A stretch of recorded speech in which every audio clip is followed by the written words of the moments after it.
This is our day 3 of our Red Band, our reading lesson.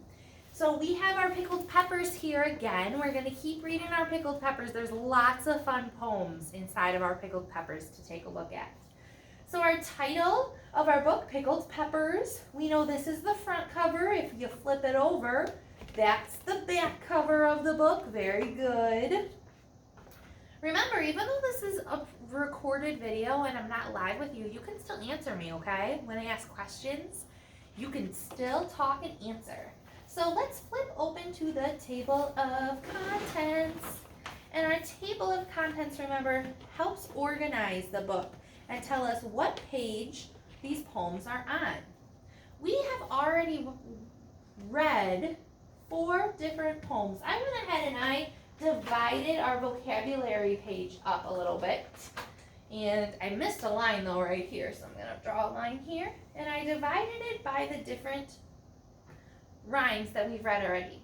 Remember, we read the mulberry bush and we learned what a mulberry bush was and the word Monday. Then Mary had a little lamb, fleece and rule. Then hickory dickory dock, we talked about the phrase the clock struck 1 and then the mouse went down. Very good. Then yesterday, we also read Baa Black Sheep, and we talked about wool, a master and a dame. Remember, those are the people who own the sheep, the man and the woman who own the sheep. And then lane is a narrow road. Today, we're going to take a look at a rhyme called Higglety Pigglety Pop. This is kind of a silly one. That was silly to even say, wasn't it? It's on page 17. So let's go ahead and go on over to page 17. Right next to Mary had a little lamb. This is Higglety Pigglety Pop. And this page is illustrated by Chris Levy. He drew the pictures. Remember, with nursery rhymes, they're so old that they don't always have an author, because sometimes people don't remember who even wrote them the first time. Higglety Pigglety Pop. The title of our rhyme is right here at the top, and you can tell it's the title because it's bigger and it's kind of farther away from the other words, isn't it? Yeah. If you know this rhyme, this is kind of a different rhyme. If you know it, say it with me, okay? If you don't know it, you'll learn. Higglety Pigglety Pop, the dog has eaten the mop. The pig's in a hurry, the cat's in a flurry. Higglety Pigglety Pop. Oh my goodness. And if you look at this picture, what is happening? The cat does not look happy, right? He looks kind of scared. And this dog, what's in the dog's mouth? A mop. Oh my goodness, doggy. We don't eat mops, do we? No way. The pig looks a little confused, doesn't he? Yeah. Let's read it again. Higglety Pigglety Pop. The dog has eaten the mop. The pig's in a hurry. The cat's in a flurry. Higglety Pigglety Pop. Wow. Let's go ahead and write down our vocabulary words from our poem Higglety Pigglety Pop. Because maybe some words in here were kind of silly to you and you have never heard them before. So let's figure these out. I'm going to use pink for this one because the pig is pink there. And I'm going to write them right under the purple here. Our first word is higglety.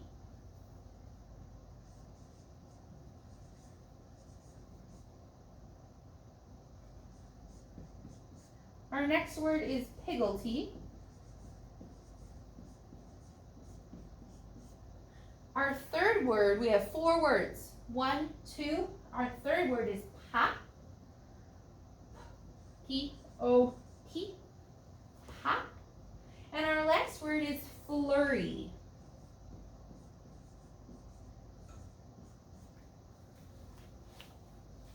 My favorite thing about these special markers are that they're super smelly markers. I don't know if you've ever had smelly markers before, but they're Miss P's favorite. Okay, we have 4 vocabulary words for Higglety Pigglety Pop. I want you to say the word after I say it, okay? So me and then you. Higglety. Your turn. Okay, good job. The next word, pigglety. Your turn. The next word, pop. Your turn. And the last word, flurry. Your turn. Nice job saying those vocabulary words. Higglety-pigglety, so the first two words together, higglety-pigglety, is an expression, and it means that there's a lot of confusion or disorder happening.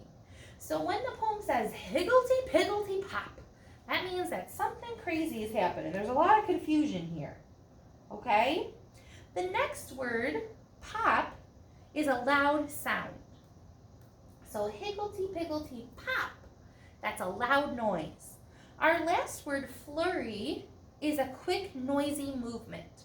So if you were to drop a book and run away, that would kind of be a flurry, wouldn't it? The book would fall, it would be a loud bang on the floor, and then maybe your feet are running away. That could get loud too. So a flurry is a quick, noisy movement. So when you do something loud and then scurry away kind of fast. So higglety-pigglety-pop. The dog has eaten the mop. The pig's in a hurry.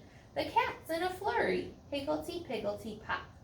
If the cat is in a flurry, and we just learned that flurry is a quick, noisy movement, what kind of flurry would a cat have?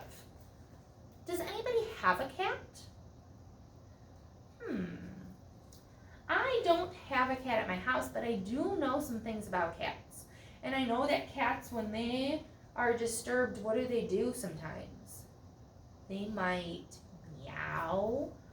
They might even make like a growling, yelping noise, right?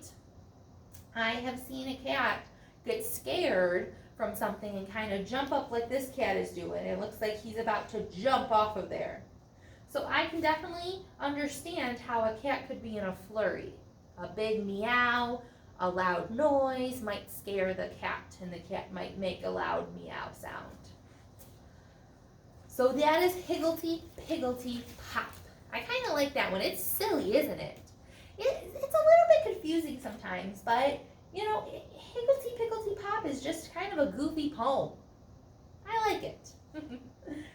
The next poem, we're going to read one more, and I think you're going to know this one really well. I'm going to flip back to my table of contents so that I can figure out what page this is on. And the title of our next poem is, our next rhyme is Twinkle, Twinkle, Little Star. It's on page 19. So, let's flip. Twinkle, twinkle, little star. Oh, look at this beautiful picture.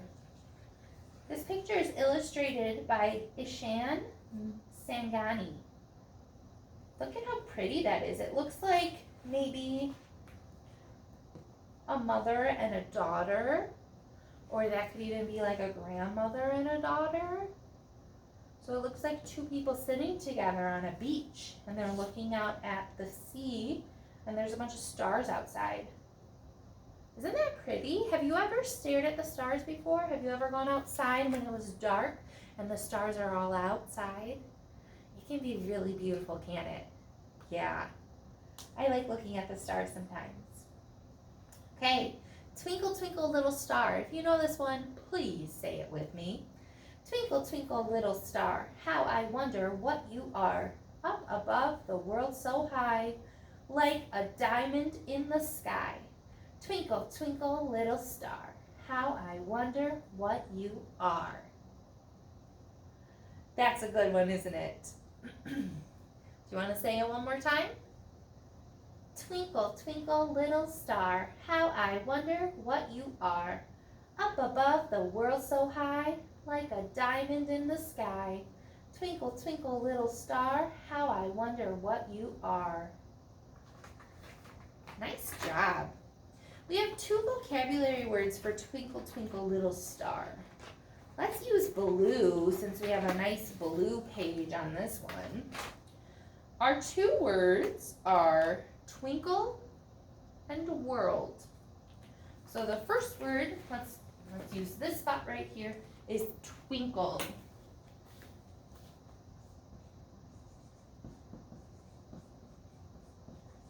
And the second word is world.